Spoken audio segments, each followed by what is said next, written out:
As we wrap up here, Bill, I'm curious. So let's say that you have an opportunity with all of your years of wisdom, and you have an opportunity to sit with, let's say it's a business owner or it's a director with a number of direct reports, and you're going to have a coffee conversation. It's just a couple of minutes because they're busy, you're busy. What would you tell them in terms of, hey, let's grab a seat, let's grab a coffee, and hey, these are some things I think that I wish I knew earlier that I would like to impart to you. What might that look like?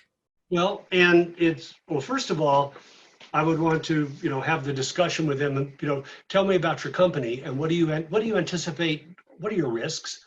I know what your hazards are. You're an earthquake country, but what is the risk of that earthquake to you? And get a sense of them, but then just find out basic in the management 101. Have you figured out, who's in charge of what? Is everybody clear about that?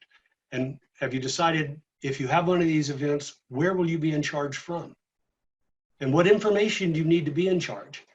And like one of the things that lesson learned for me after we had that group that went down to the Loma Prieta, when I got that message from the Oakland Fire Department, I came back and had a talk with our sheriff, and I was just kind of leading him on in the discussion. If we have a major earthquake, what information are you going to need to be the sheriff? And he pretty much, after a discussion, came up with the obvious. Well, I need to know the status of my people, the status of my equipment, and the status of my facilities. Those were the things that Oakland Fire didn't know. So I said, Sheriff, you're right on right there.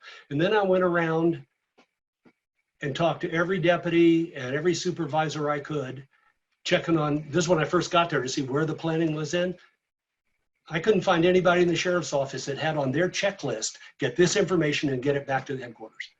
So we ended up with one piece of laminated paper that ended up in every fire truck and every law enforcement vehicle in the county of that information of,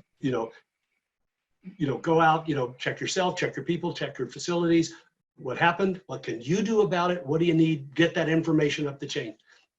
Like I was telling the school districts, I can support from my EOC with a couple of school representatives, 17 school districts. I cannot support 590 school buildings. So, you have to get that thing. So that's the kind of discussions I'd want to have with the company. How do you work? And what things can you say? If this happens, you're on your own, you got permission to solve it. You decide whether you're closing down, sending home, or going to try to make, or whatever that circumstance would be. But again, planning ahead for your individual circumstance with what your risks are, what your hazards are, and where are you anticipating getting help? And realizing people are going to prioritize. Again, thing I didn't think of, I got it from colleagues after the Northridge earthquake, talking to some colleagues of who I'd gotten to know from the National Urban Rescue System. And I asked for the Los Angeles County Fire Department, which are the larger ones in the country, share with me your disaster plan, and they sent to me a one-page laminated thing that was in every fire truck with the instructions. And they were prioritizing. If you come up, because what happens is when they've got to be trained, you got to keep going. If you come across the thing of immediate life safety, maybe saving a life, you got to do that. But if the house is burning, everybody's out, there are no exposures threatened, let them burn because you've got a whole community to take care of. They had permission to do that. That was policy, and they let their citizens know that. So, what works for you? There's no cookie cutter thing that you can just get a plan off the shelf. And the final thing that I'll say is, because I had a client that did this once when I was a consultant, they hired us to help to put together a plan. So I showed up and tried to organize the first planning meeting. And the boss man said, Bill, we hired you to write this.